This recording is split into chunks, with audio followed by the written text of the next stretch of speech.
Grumpy Old Geeks, a weekly talk show hosted by Brian Schulmeister and Jason DeFilippo, discussing the finer points of what went wrong on the internet and who's to blame.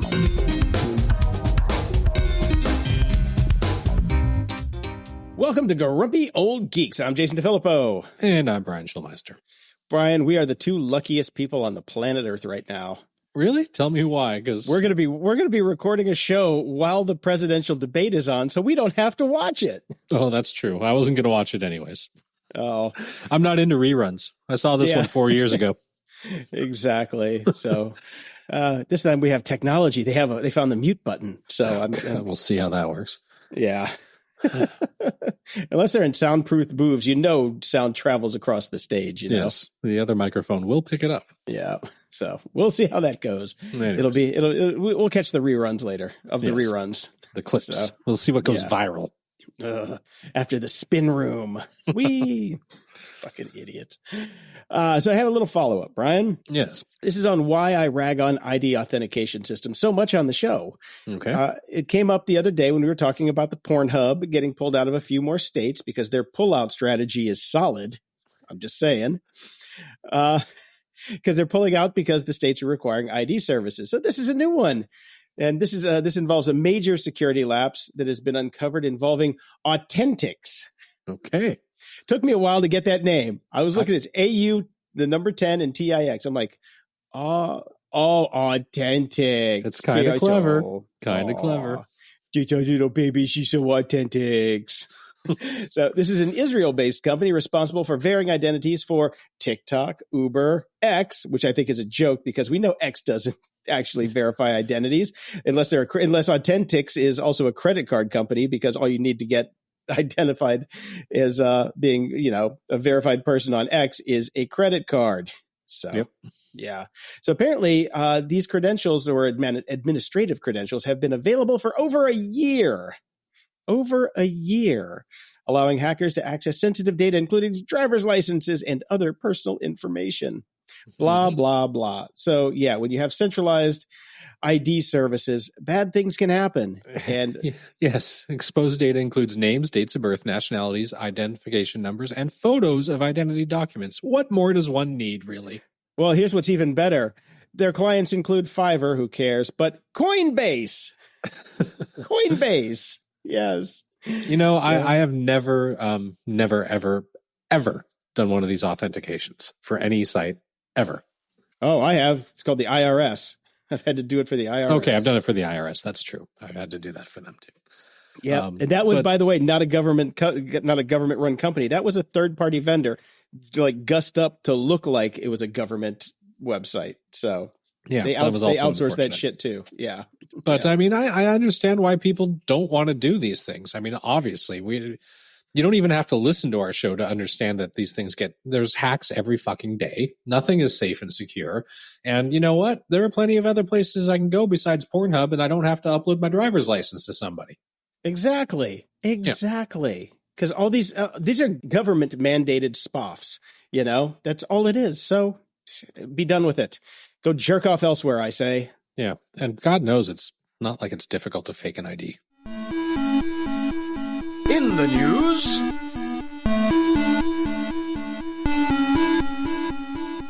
Brian, in Scottsdale, Arizona, a teeny tiny toddler was trapped in a Tesla after the 12-volt battery was terminated. Say that 12 times fast. I will try. Was it Sally who used to live by the seashore? And she sold seashells. Yes, That's right. This was in 100-degree heat. And it occurred when Renee Sanchez secured her 20-month-old granddaughter in the car and found the doors wouldn't open. Sanchez's phone and card keys failed to unlock the vehicle. She then called 911, and firefighters were eventually able to break a window and got the kid out. Wow, that's some bad design. Yeah, you think? I mean, yeah. A 12-volt battery goes out, and now you can't open your door. Exactly, with the kid inside. No key? The key didn't work. Yeah. So, I mean, no physical key, no backup option. Anyway, hat tip to Daryl for that one.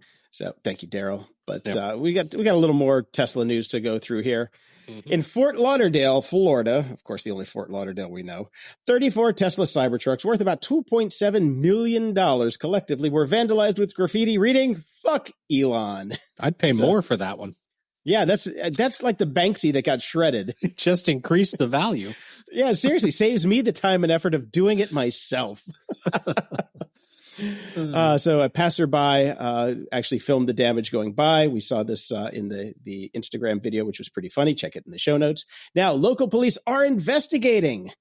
Ooh. I love the speculation about the motive ranges from disgruntled Cybertruck owners to General Musk critics. I would say the general public at this point.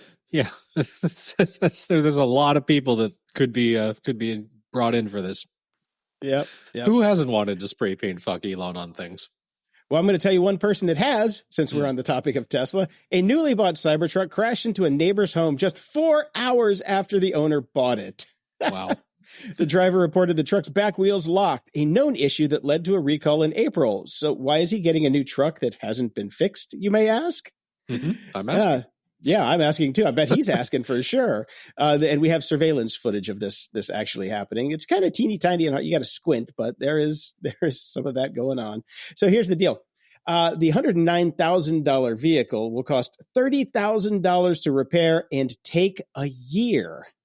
So Tesla then sent the driver a sad face and poop emoji and told him to handle the repairs through his insurance company. Oh, that's that good service that Tesla's known for. Yeah, exactly. Yeah. Guy had it for 4 hours. The thing breaks, and now it's going to take him a year, and he has to go through his insurance agency. That is some top-notch customer service. They should have just handed him one of the ones that said "fuck Elon" on the front with some nail polish remover and said, "Have at it, bro." Pretty much. The thing is, there's no physical emergency brake on the Cybertruck, so you have to find the button on the screen, which I'm sure is super easy to do when you're careening out of control and actually need a fucking emergency brake. Look, I told you, I test drove my friend's Tesla. He has one, and he let me tool around with it. And I found it so disconcerting that you have to go to a computer screen in the middle of the dash to do anything. Yeah. Like, again, you could have saw both of these stories if you actually just went with the tried and true physical, real key as a backup, like my BMW has, and a real handbrake. No problems here. Yep, exactly. Yes. It's just crazy. I saw a picture on Instagram this week and say, show this to a millennial and watch their head explode. It was a picture of an old car that had 4 pedals. It's like, okay, yes. So what are all 4 pedals for, kids? I don't know. Where's the button?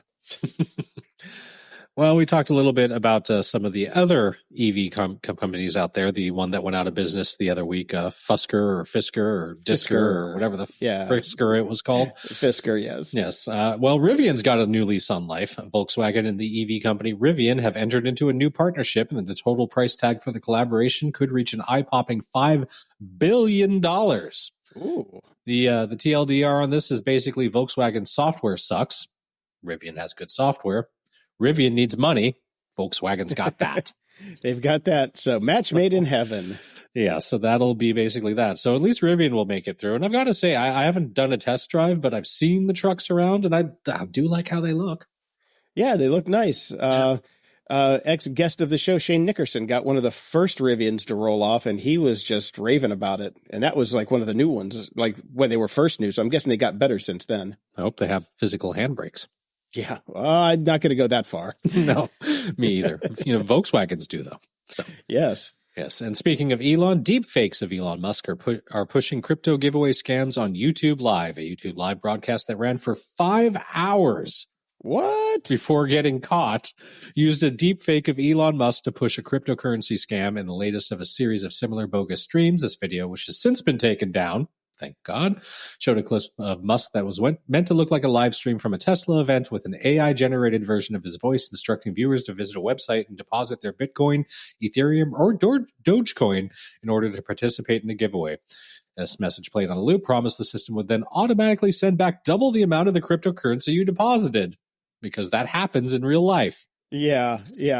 Over 30,000 viewers, I mean idiots, were tuned into the stream at one point. Probably a lot of bots, though, pushing it to the top of YouTube's Live Now recommendations. And the account masquerading as Tesla at elon.teslastream had the official artist channel verification badge. So there could be an account hack that actually happened there, but still, come on. People. Okay. No, yeah. This is one of those cases of, if you do it, you deserve it. So I can't believe anybody this day and age, especially even the crypto bros would be that dumb. But there's going to be a few. But wait, Jason, here's more. Oh, please. Good old 50 Cent and his millions of social media followers were reportedly the targets of a pump and dump crypto scam on Friday that resulted in hackers pocketing a good chunk of change before it was all shut down.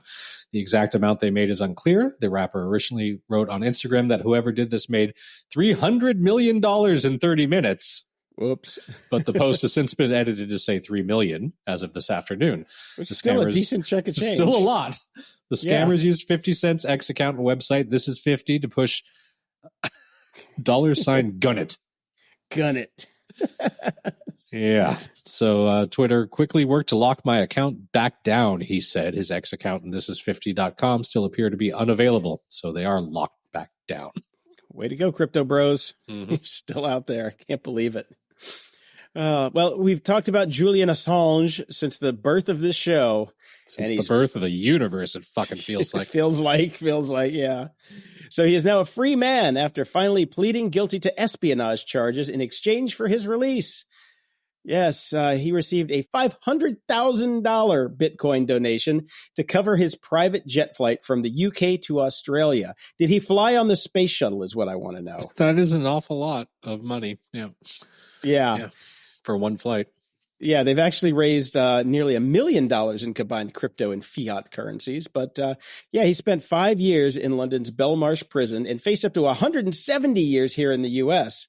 So that's a pretty good deal to just, take time served, plead guilty, and get the hell out of Dodge. Yeah, I wouldn't push my luck, but knowing him, I bet he will. He did not look good getting off that plane. Like some serious shit went down in that prison. He had that 500-yard stare of, oh my God, I can't believe I'm here. What's going on? Actually, he was more worried about having to go home and talk to his wife, Stella, about the whole Pamela Anderson thing. Oh, zing. Oh, I saw this one today and it just drives me crazy. Meta's new AI labels are causing confusion and some anger. Facebook and Instagram are tagging real photos as made with AI, even when AI tools were not used. See, the AI is already trying to take credit for shit. It really is. It's already stealing people's work. Well, we do know it hallucinates. So There you go. So photographers, including former White House photographer Pete Souza, have reported their images being incorrectly labeled. Yeah, Meta says it's evaluating its approach to better reflect AI usage. Like actual AI usage, aiming to help users know when AI tools were involved. The labels, however, only appear on mobile apps and not the web. You know how 99.99999% of the world uses it? Yeah, true. Yeah. Well, we've got some new fine news this week. Apple may be facing a mammoth fine after the EU has said it has violated competition rules. We'll see about this. They may be on the hook for a fine of up to 10% of its global annual revenue following a regulatory action from the EU officials. This is when this stuff starts to get serious. This isn't coffee money anymore. 10% of global annual revenue is a hit if they actually get this. If they got it, and if Apple didn't just say, screw you guys, we're going home. Yeah, basically. The block says the company breached the Digital Markets Act, DMA rules, by failing to let Apple Store developers freely tell users about alternate payment options away from Apple's ecosystem. We talked about that already, about how people have to be able to go outside of Apple's infrastructure to be able to pay for things so that they can avoid the 30% take that Apple does. So if they are found guilty, they will basically have to spend an awful lot of their money. So we'll find out. And the EU has also found that Microsoft has violated antitrust laws by bundling Teams. I'm not entirely sure why, because one simply just doesn't use it, and you tend to use whatever your organization uses, be it Slack or Teams, but they're saying that's bad and not good. So I see. The thing is, they say they're tying it to Office 365, so it's a standalone thing. But all they have to do is say, "No, it's part of Office 365." You morons! Exactly, it's part of our business suite. See, here's the thing. Last October, they unbundled Teams for users in the EU. So they said that that's insufficient, but still, it's like, what the hell do you want? It's, do you want us not to distribute Teams anymore? That seems to be the next step. Yeah, this litigation sponsored by Slack. Oh yeah, so they all seem to be part of the same ecosystem. So I don't quite get it, because Office 365 is basically built into everything that Microsoft makes. Does. Yeah. What's next? We can't distribute Paint. Yeah, exactly. Minesweeper is deemed anti-competitive. Jeez. So this is a really strange one. Google has finally decided to turn off infinite scroll in search results. They're actually putting back the old pagination at the bottom. Well, if they need any help, I still got an old PHP pagination script sitting around somewhere that I could send them. I think they've got it covered. Okay. I think they've got it covered. I'm really happy about this. Infinite scroll is one of the early, in my opinion, enshittifications of the internet. Yeah. You see, the thing is, when it came out, it was neat. It was really neat. Yeah. And then everybody adopted it, whether they should have or not. Yeah, that's the thing. See, now what they're saying is it's to relieve pressure on their infrastructure, because they have to keep doing all of those searches and loading them behind. I'm like, your infrastructure can handle it, guys. This is not about that. Yeah. There's some litigation coming about something or other, and you're trying to save face for some shit that's going to happen. Trust me on this one. Not to get all tinfoil hatty, but there's no reason that they would have done this if they didn't have to. I agree. This has been the way it's been for years for them, and they can handle it. And by the way, it's not like they're just serving up more ads. So here's the interesting thing. What I think is what they're going to try and show is there's so many ads at the top of the page now, and there's got to be some litigation coming from all the sponsored posts, which take up like more than half of the first page of results now.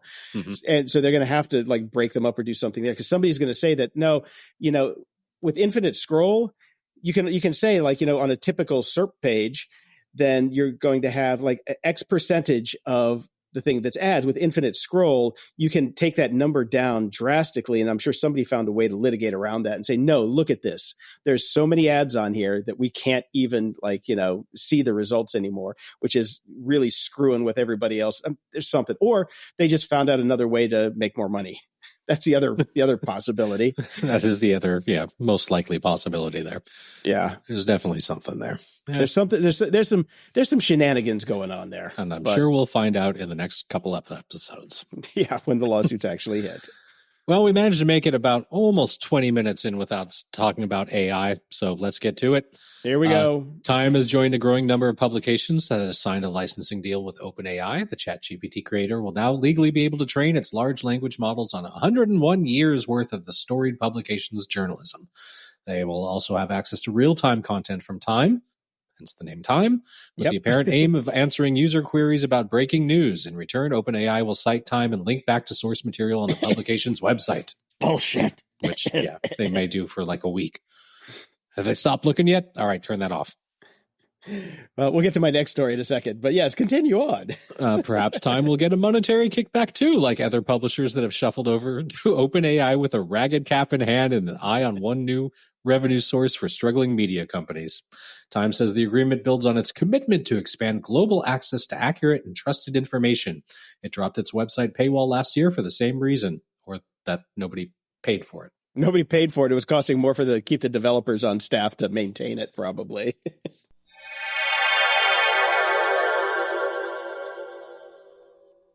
This episode is sponsored by Mood. Summer plans can often cause more stress than relaxation, with all the planning and extra travel involved. That's why a mellow THC high using Mood's sleepy, chill, or relieved products can help you unwind this summer. Mood offers just the right buzz with their federally legal flower, gummies, vapes, and more, helping you find the perfect high. Mood is offering our listeners a free THCA pre-roll and 20% off your first order. Just head over to HelloMood.com and use our exclusive code GOG. Mood's latest introduction, the THCA flower, is a game changer, offering the classic cannabis high with a twist. With 10 high-inducing strains, it's their most potent lineup yet. What's even better is that all Mood products are extracted from hemp, making them federally legal and are regularly tested to ensure the highest quality. Sourced from small family farms, you're getting a product that's effective and pesticide-free. Woohoo! I tried several of their products, from the uplifting Energized to the Mellow Chill, and I must say, Each provided a unique, enjoyable high. My favorite? Definitely the creative strain. It sparked an incredible flow of ideas and got me through my daily projects with ease. Whether you're new to THC or a seasoned aficionado, Mood has something for every vibe. Their in-house experts have tailored different strains to match specific moods, offering a range of products to suit any preference. From delectable gummies to classic flower to convenient pre-rolls, there's a multitude of ways to enjoy Mood's offerings.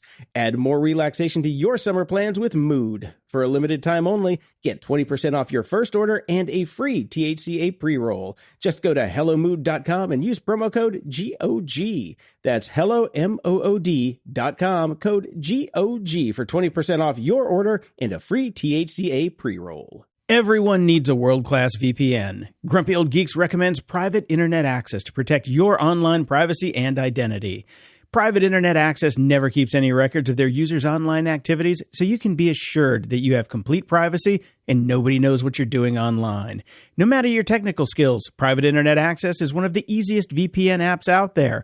All it takes to connect is just one click or tap, and your data will be encrypted instantly.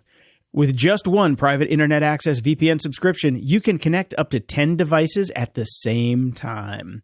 Go to GOG.show/VPN and sign up today. For a limited time only, you can get our favorite VPN for just $2.69 a month when you sign up for 2 years. GOG.show/VPN. That's GOG.show/VPN. So, referencing that previous story, here's one I found. Generative AI can't cite its sources. This comes from The Atlantic because I cited it, not AI.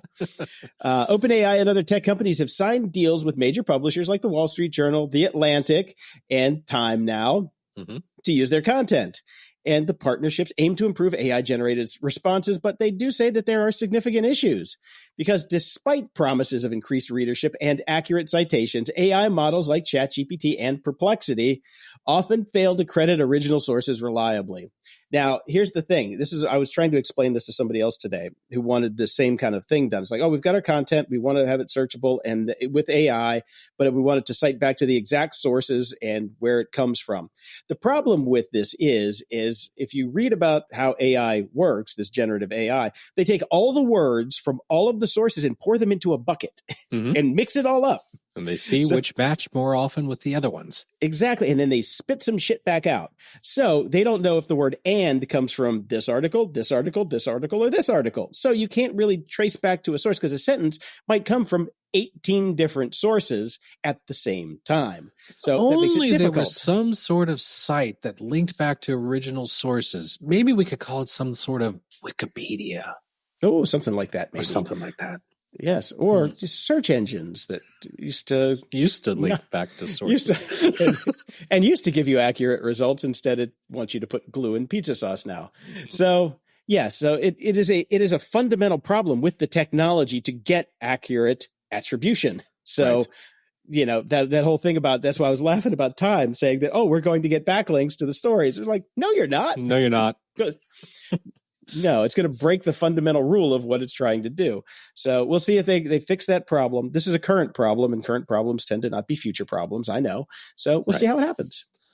Well, the smiling front face of AI has just had some good publicity talking about all the wonderful people that they're paying for to get some content, while the evil backstabbing side of AI is continuing to do what they were doing in the first place. AI companies are reportedly still scraping websites despite protocols meant to block them. Perplexity, the company that describes its product as a free AI search engine, has been under fire over the past few days. Shortly after Forbes accused it of stealing its story and republishing it across multiple platforms, Wired also reported that Perplexity had been ignoring the robots exclusion protocol, or robots.txt, that you put on your website to say, hey, don't scrape my data, and have been scraping websites. Another Condé Nast Publications technology website, The Shortcut, also accused the company of scraping its articles. So basically, they're just going around and ignoring this and scraping everybody's articles. Correct. And Reuters is reporting that Perplexity is not the only AI company that's doing this. Many of them are.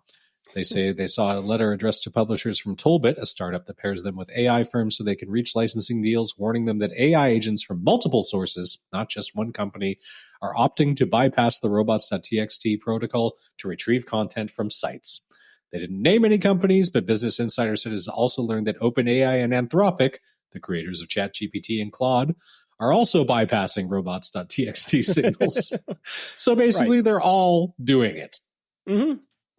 Yep. Now, robots.txt, it is optional. And so I love this one. Perplexity CEO of Aravind Srinivas, I hope I got that right, told the publication that his company is decidedly not doing this. But even if we did, it's not illegal. Correct. And from robotstxt.org, I have a quote here. There is no law stating that a robots.txt must be obeyed, nor does it constitute a binding contract between site owner and user. But having a robots.txt file can be relevant in legal cases. So bring on the legal cases. Exactly. It is free to scrape. You can scrape anybody. It's just, they don't want you to, and they can block you by IP address if they find you are doing it. But the thing is, what they do with the data that they get is where the rubber meets the road. Yes. When all of a sudden you're one of the biggest multi-gazillion dollar company in the world, people start to have problems with that. Exactly. They want their cut. Yes. They want their cut. So, which is fair. Fair. That's all we've ever said is we just want it to be fair. Please. Pretty pleased with sugar on top. Whatever's fair in big tech. Nothing. And Reddit has also had a warning for AI companies and other scrapers. Play by our rules or get blocked. The company said in an update it plans to update its robots exclusion protocol, which will allow it to block automated scraping of its platform, except for all of the information that we just talked about, which means it means absolutely nothing unless you're ready to sue.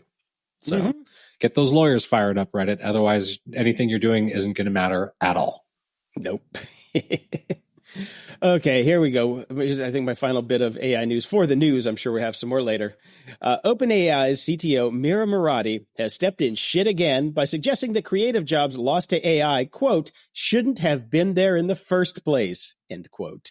This is a bit like the CEO from Spotify basically saying that the cost of making music is zero. Now, exactly. Nice work, guys. Everybody loves you. You're doing the Lord's work. Mm-hmm. Speaking at Dartmouth University, Murati claimed some creative jobs might disappear, but she implied that these roles were unnecessary. She also predicted that AI would mostly eliminate repetitive jobs, echoing economists' warnings of a jobs apocalypse. Now, you see, those creative jobs are what fuel what you built. If it didn't, why are you scraping the entire internet for it?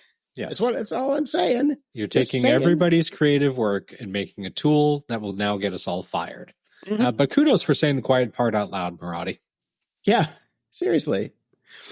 Oh, I love this. These remarks show a severe lack of empathy for the people affected. No shit. I have a couple quotes here that I thought were relevant. The first one comes from Dave Chappelle. Taking a man's livelihood away from him is akin to killing him.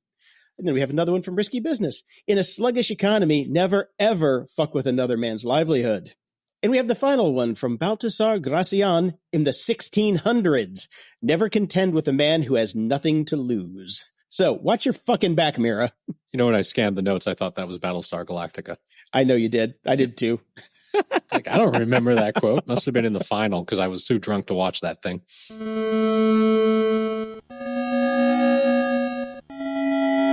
Media Candy.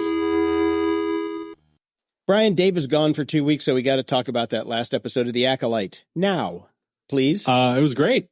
Spoiler alert, everybody. Go ahead and skip ahead or pause or skip ahead for a little bit. Skip ahead. Boop-a-doop-a-doop-a-doo. Yep. There go. It's definitely an 8-part one go series because they fucking killed everyone. It was fantastic. Fucking massacre. Pretty much. Yep. I gotta say, Daphne Keane for the win, though. Man, she was good. She was so good. She was good. Yeah. That action sequence might be probably the best lightsaber battle we've had in Star Wars so far. Ever. Out of all of them. No, it was fantastic. For all the fucking people complaining about the show online, take that. That episode was awesome. And you know what? We talked about the edit break on the last episode. And you know how that one was really short. I think that served two very good purposes. One, it was the perfect edit point where that show needed to stop before this episode. Yep. Also, it left us wanting a hell of a lot more. You know, I was like excited because I'm like, oh man, I got shortchanged on that last episode on 4. Yeah. So 5, you kind of knew shit was going to go down, and you were waiting for it. Yeah. and called it on who the bad guy was. So yeah. Yep. So Yep. I thought that might be a red herring, but they did not hair the red. no, they didn't. And he was good. He was really he was good. Good and evil. I loved it. There was nothing bad about that episode as far as I'm concerned. I'm sure there's some lore out there and people are going to be like, but in book 47, chapter 2, page 3, that fuck off. It was The fun. one time I made the mistake of opening up Facebook since that episode aired, it was just like 7,000 comic book nerds screaming into the void. I know. I did pretty good on spoilers, like missing the spoilers though. I saw the word acolyte and closed my eyes and scrolled as fast as I could. So, see, I don't get any spoilers because it comes out at 9 p.m. on Tuesday here. Kids in bed, I start the show. Oh, you get it early. I have to wait till Wednesday night to watch it. So there's a full 24 hours then before I can get it. Oh, wow. Yeah. So, but anyway, yeah, good shit. Good shit. All right, back to AI. Okay. Music industry giants Universal Music Group, Sony Music, and Warner Records have filed lawsuits against AI firms Udio and Suno, accusing them of mass copyright infringement. Surprise. Yeah, here's the way it works now. We make a deal with you or we sue you. Yeah. It's one or the other. Yeah. Because, basically, never forget the music industry are gangsters in suits. That's all they are. They'll break your kneecaps as soon as they can. So you give them their money in the paper bag at the end of every week, and you're fine. If you don't, you got a problem. They release Brian's wife on you, and you're fucked. Pretty much, yeah. Yeah, the lawsuits allege that these companies use copyrighted recordings to train their AI models, which generate new music based on text descriptions, which we've tried. It is pretty good. It's really good, so there's no way they didn't use copywritten materials to do that. I cannot ask something to do something thinly veiled in the style of unless you've trained that thing on the style of. Yeah. And those are all owned by somebody. Yeah, like make me a Green Day song about this. And they're like, okay. Like, well, sure, how no did problem. How did We've you never know? listened to American Idiot. Yeah. Yeah, so the labels are seeking damages of up to $150,000 per song allegedly used in the AI training, which means that they're just going after the jugular on this one. They're not fucking around. This is over. Oh, yeah. Yes. And as soon as YouTube saw that, they immediately reached out to Sony Music Entertainment, Universal Music Group, and Warner Records. Yep. And they are all reportedly in talks with the Google-owned platform. However, it's unlikely the companies will get the last word, as it would reportedly be up to each artist whether they participate. So the YouTube kind of looked at these lawsuits and said, I guess we'll come to the table with the gangsters. Yep. Hey, man, got to pick a side. Let's pick the side with the guns, Yep. Yeah. Moving on to some Paramount news. I got two stories here. Paramount Global is facing significant profit challenges, prompting a major restructuring initiative as outlined by the company's trio of co-CEOs during a town hall in Los Angeles. It takes 3 people to fuck up that company, apparently. So wait, hold on a second. Elon Musk can be the sole CEO of 3 different companies, but Paramount needs 3 CEOs for one? Yes, we have a Cerberus over at Paramount right now. So... So here's the deal. They plan to cut costs by $500 million annually because they had a 61% drop in profits over 5 years, despite 13% revenue growth from 2018 to 2023. Okay. Here's the deal. They are going to be selling off things like BET and other regular TV networks. They've already sold off Simon & Schuster. Why did they own Simon & Schuster to begin with? Oh, to rape the coffers of all the writers out there and get the scripts for cheaper, I'm guessing. Possibly. I guess. Yeah. Yes. Here's the deal, though. This dovetails directly into my next story, which is Paramount has completely erased the MTV.com website, including over 20 years of music and cultural journalism. That sucks. Okay. Yes, it definitely sucks to people our age. Yes. To people younger, they don't know and don't care and don't really want to watch Kurt Loder.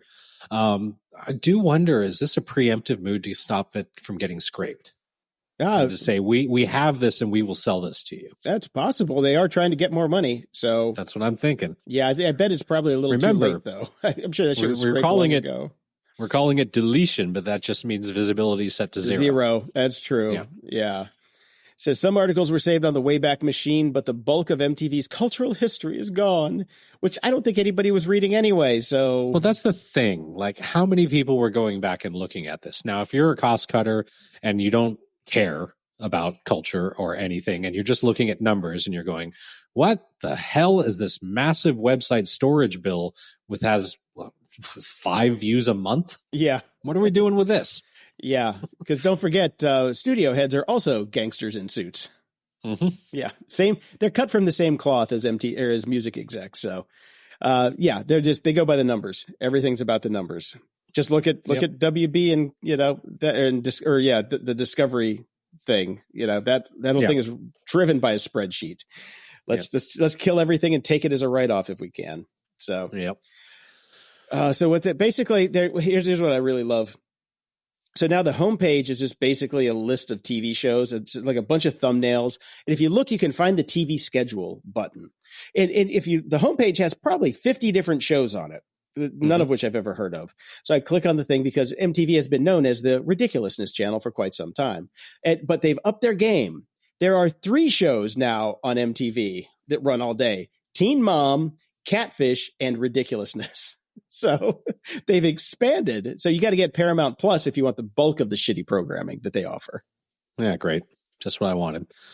Well, speaking of Paramount being about the numbers, Paramount Plus is raising its prices again. Oh, great. So this will bring the price of Paramount Plus with Showtime plan to $13 a month, up from $12, and the bare bones Paramount Plus Essential plan to $8 a month, which is an increase from $6.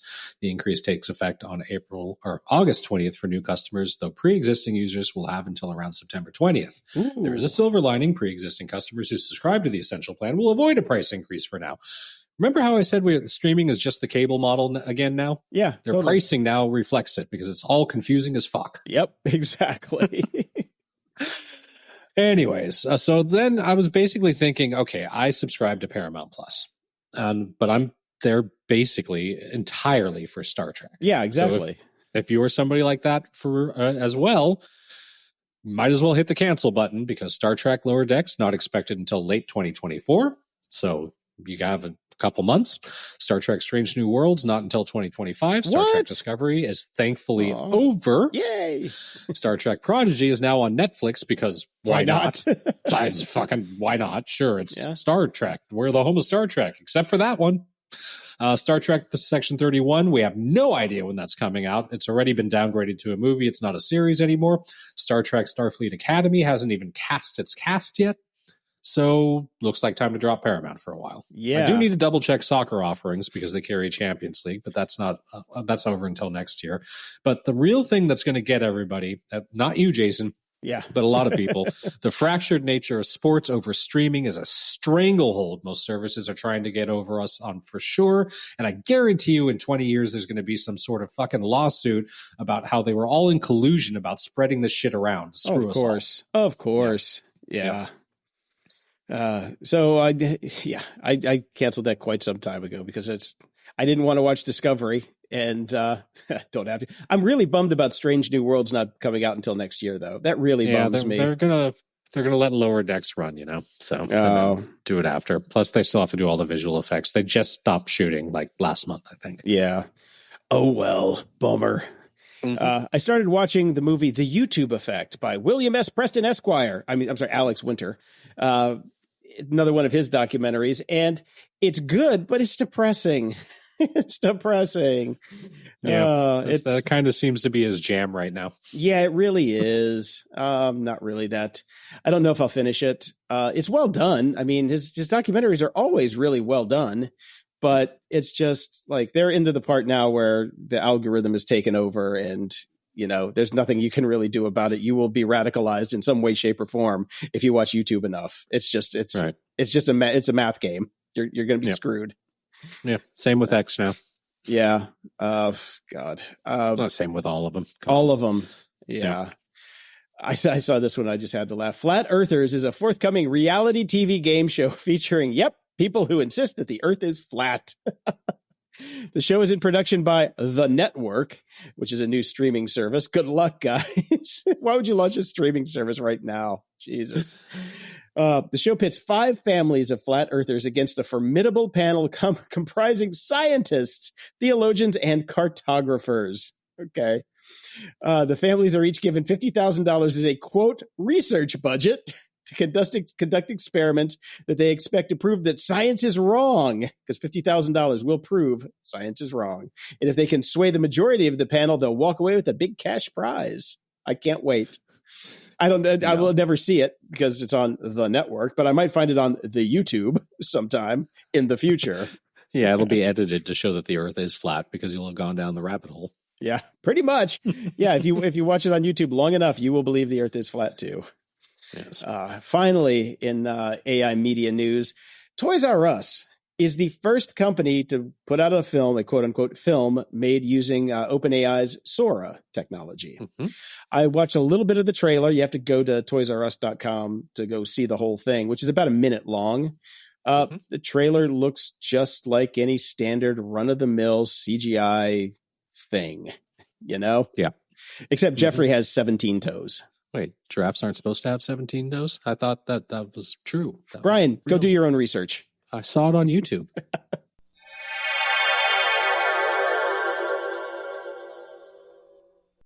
Introducing Bluehost Cloud, ultra-fast WordPress hosting with 100% uptime. Want a website with unmatched power, speed, and control? Of course you do. And now you can have all three with Bluehost Cloud, the new web hosting plan from Bluehost. Not only is Bluehost Cloud our fastest web hosting available, but it's also built for WordPress creators by WordPress experts. With 100% uptime and incredibly speedy load times, your WordPress websites will be dependable and lightning fast on a global scale. Plus, your sites can handle even the biggest traffic spikes without going down or lagging. And with Bluehost Cloud, you get 24/7 WordPress priority support, meaning you're connected to WordPress experts anytime you need them. Not to mention, you automatically get daily backups and world-class security. So what are you waiting for? Get Bluehost Cloud today by visiting Bluehost.com. That's Bluehost.com.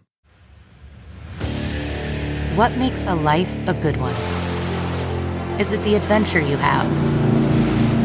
Or the friends you find along the way?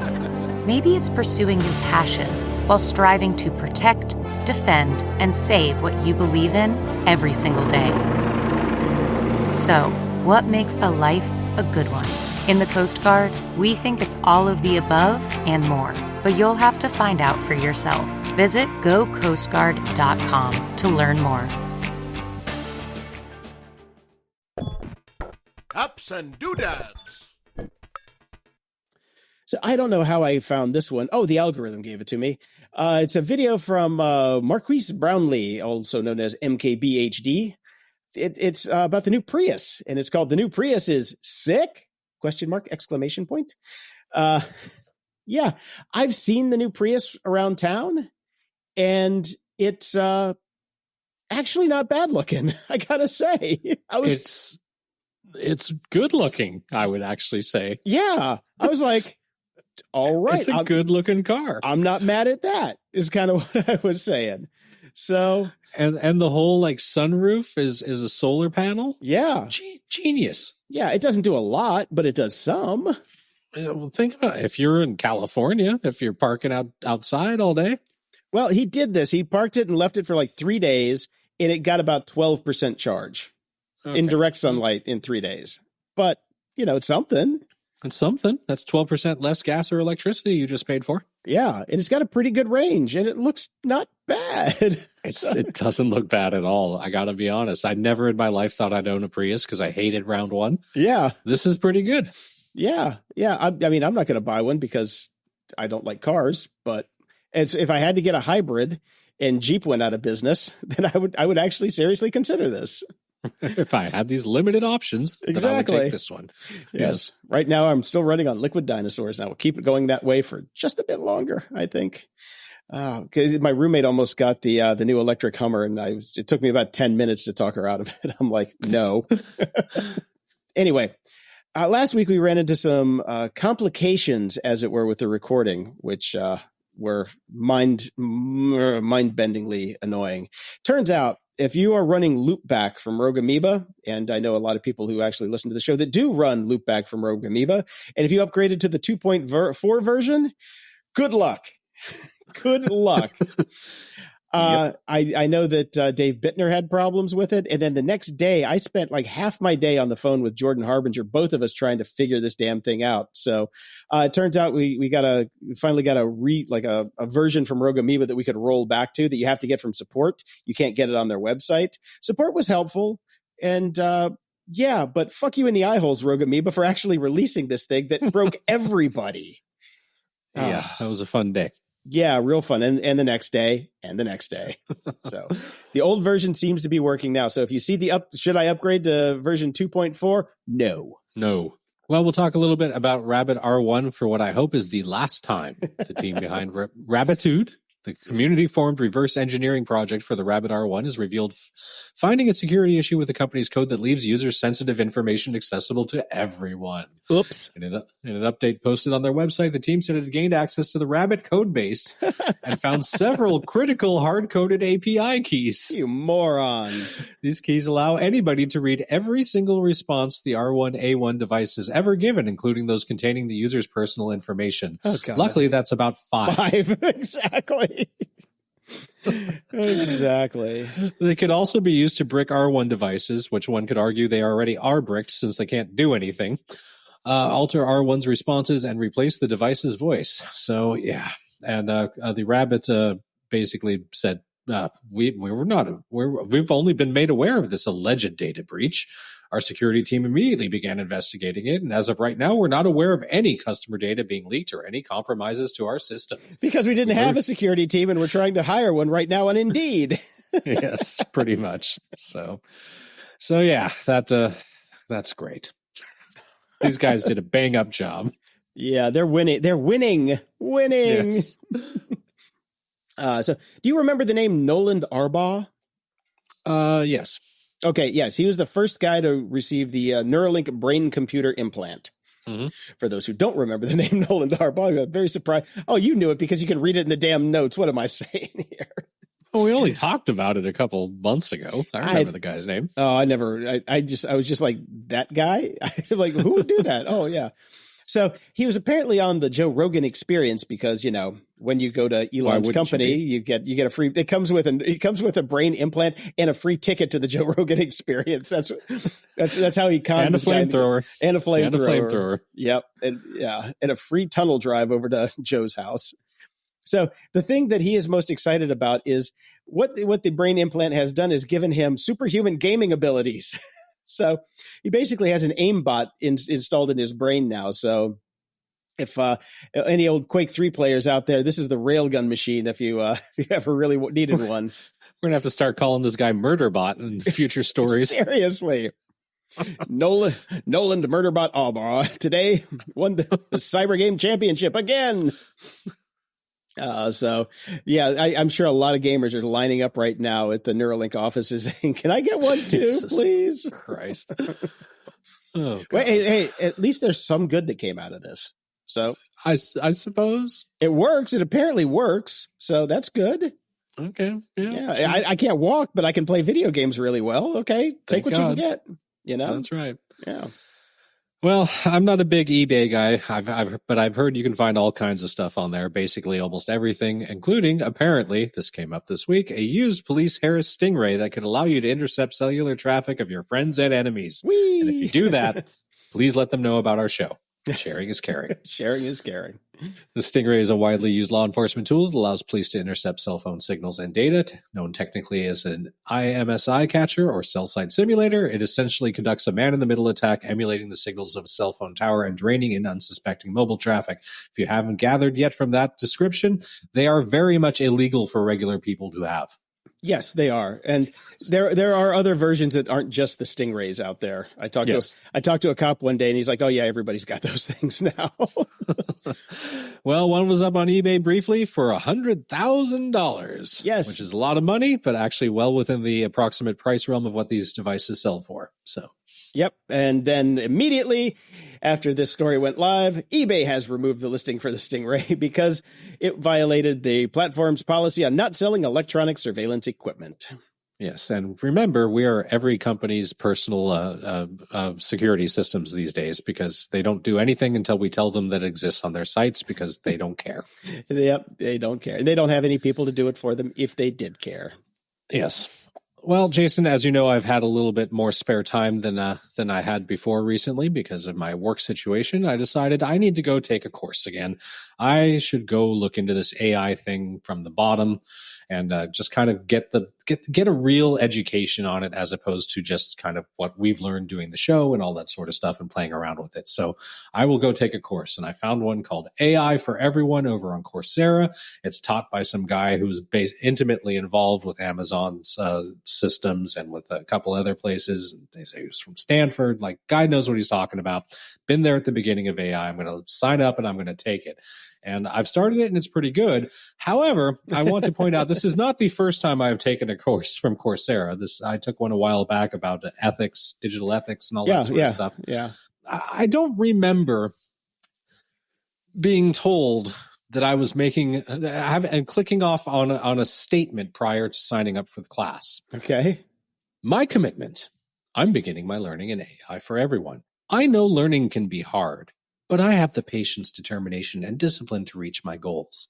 When I'm stuck, I'll find a solution like take a breath, break it down, ask for help, research, stay positive, or talk through it. So this is AI for Everyone by Jack Handy. I'm starting to understand everybody that hates this woke fucking bullshit.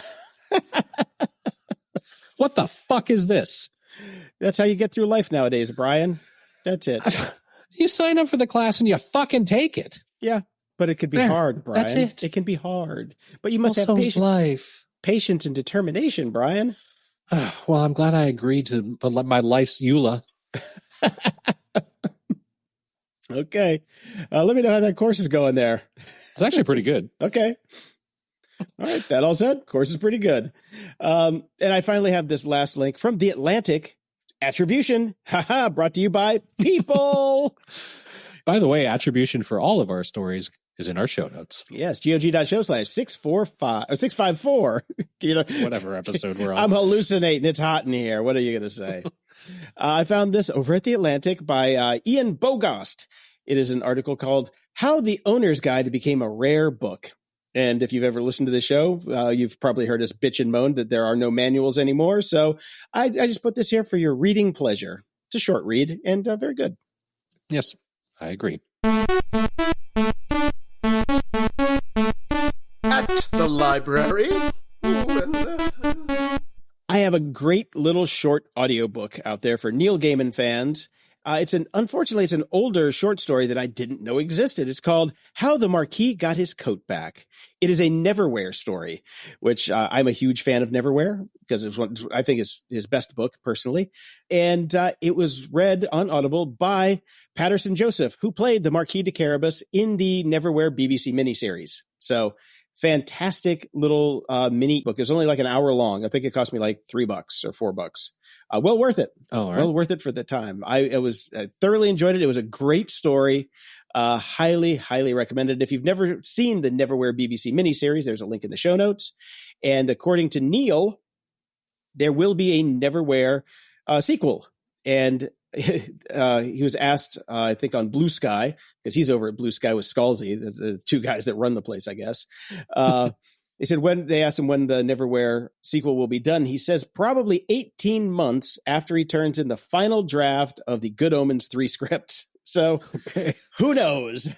Quite some time. Hopefully I'll still be alive to read it. So we'll see. Well, I was looking for a new book to break up my sci-fi patterns recently, mainly because I was really upset with the SEO naming of books on Amazon, hard sci-fi, and all that other stuff. And I remember that I really kind of enjoyed going back and reading a lot of memoirs from musicians that I listened to when I was a teen. I'd really enjoyed like the David J. book from Bauhaus and the Steve Kilbey book from The Church and all that sort of stuff. And my friend had been telling me that the Peter Hook books that he had written are really good. Peter Hook was the bassist for Joy Division and then New Order. And then he left New Order and he started his own band called Peter Hook and the Light. And he's still touring, doing Joy Division songs and New Order songs and all that sort of stuff. And he's written 3 books. He's written a book about his time in Joy Division.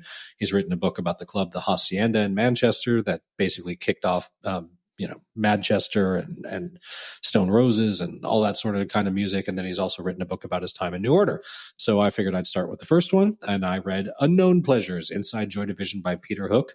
And it was great. Like this guy is like a salt of the earth guy. Like he's just, I'm here for the drugs and the drinking and the girls, and the music's pretty good too. And it's salt of the earth. Exactly.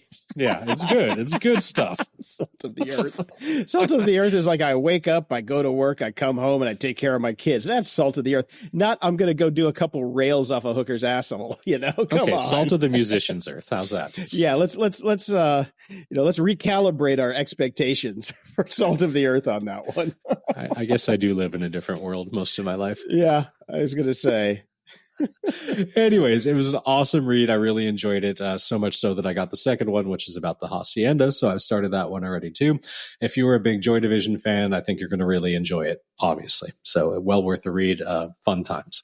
All right. Going on to your hard sci-fi mention, Dan writes this in regarding sci-fi crap. Amazon is filled with bullshit GPT-aided slop for tech books, too. You'll find authors crapping out a book per month on a wide variety of topics, from Active Directory to Ruby to machine learning to whatever the hell else. No one is an expert in as many topics as some of these jokers. They're all self-published. I never thought I'd have to check for a real publisher or an author's bona fides to confirm that a book isn't spam. Those with positive reviews are not from verified purchasers, and those with reviews from verified purchasers do not have positive reviews. So there we go. Thanks, Dan. Yeah, there's a lot of that. There's a lot of the AI books, especially in programming out there. They're all over the place. So yep. Well, speaking of AI in publishing, acclaimed sci-fi author and Lord of Blue Sky, John Scalzi, discovered that AI-generated art made its way onto the cover of his book Starter Villain, but specifically the Italian edition, because it's basically a cat in a suit. And I saw it on the original. I'm like, oh, that's cute. I couldn't care less if it's AI or not. But he made sure that his version, the canonical starter villain, was made by a human. And I looked at the Italian version. It wasn't much different. But he basically said that there's a lot of ways that this could have gone wrong. But at the end of the day, it's his responsibility and he takes the blame. And the only reason this matters is because he wrote a really long blog post in December 2022 saying that everything would require human-created art, even if stock elements were involved. So, he put it out there, so he had to own it. And that's true. And it only took 7,000 threads on Blue Sky for him to get that off his chest. Yeah. And at the end of the day, nobody gives a fuck. Nobody gives a fuck. It's a cat in a suit. Who cares if it's AI? I mean, how many people actually even saw the cover, except for when they purchased it, their digital version to download and read? Yeah, exactly. It was on the thumbnail for 2 seconds on Amazon before you bought it. By the way, great book. I loved it. I liked it too. It was a good book. I enjoyed it. Closing shout outs. Over on Patreon, we've got Alzi and Angel of Cake. Now, I tried to run Angel of Cake through ChatGPT and give me an Angel of Death parody song that I could sing, but it didn't really come out that well. So I tried. I really tried. Guess you have some time on your hands too. Yeah. The curse of the unemployed. Thank you. Thank you, Angel of Cake and Alzi, for helping out in my time of despair. All right. I'm waiting for you to sign up, Devil's Food. Get on it. Over at PayPal, we've got David, Charlie, Arcadio, and Jason, who sent us $42. The answer to everything. It coincidentally matches the ASCII table for asterisk, meaning it is a wild card to be whatever you want it to be. Deliveroo. And Susan gave us $50. Thank you so much. Yep. Susan is 8 times better than this the question of life, universe, and everything. She's got 8 extra answers. She does. She's like ChatGPT. Seriously. Thank you all who gave in. Oh, wait, we've got some more. Daryl and Josh over at the Tip Jar. Yes, thank you, everybody. And just a quick reminder, over at Patreon, if you sign up for $3 or more, you can get the episode early, ad-free, and in high resolution, high definition. The basses are deeper, the highs are higher, and we're happier. So get on it, folks. Okay. It's late, man. We're not usually recording on Thursdays. I love it. You preferred this, but I do. Okay. I'm caffeinated. Oh, I love it. And we're missing the debate. Episodes 200 through 300. Yeah. And we're missing the debate, which I'm probably still going along. So why don't we make up some more shit? Let's let ChatGPT fill in some stories here. No. Until next time, I'm Brian Schulmeister. And I'm Jason DeFilippo. Thanks for tuning in to Grumpy Old Geeks. Dive into the show notes and all the links from today's episode at gog.show/654. See, I got it right that time. Feeling generous? Keep this top-notch entertainment rolling by dropping us a few bucks at gog.show/donate. Every bit helps. And spread the grumpiness. There's a share button in every podcast player out there. Use it to share the show with friends, foes, and everyone in between, and we'll be forever grateful. Head over to gog.show to find the link to our Discord channel and chat with us and other show fans. Got something to say? Send your feedback, comments, or awesome links to gog.show/contact. And show us some love. Leave a review at gog.show/review. A 5-star rating will get your review read on the air. Even a 1-star will. Stay grumpy. And since I haven't done it in a while too, Deliveroo! That felt good. I've done a Deliveroo in a while. I realized you should have read that anyways, not me. That's your jam. I do shocking. That's right. That's right.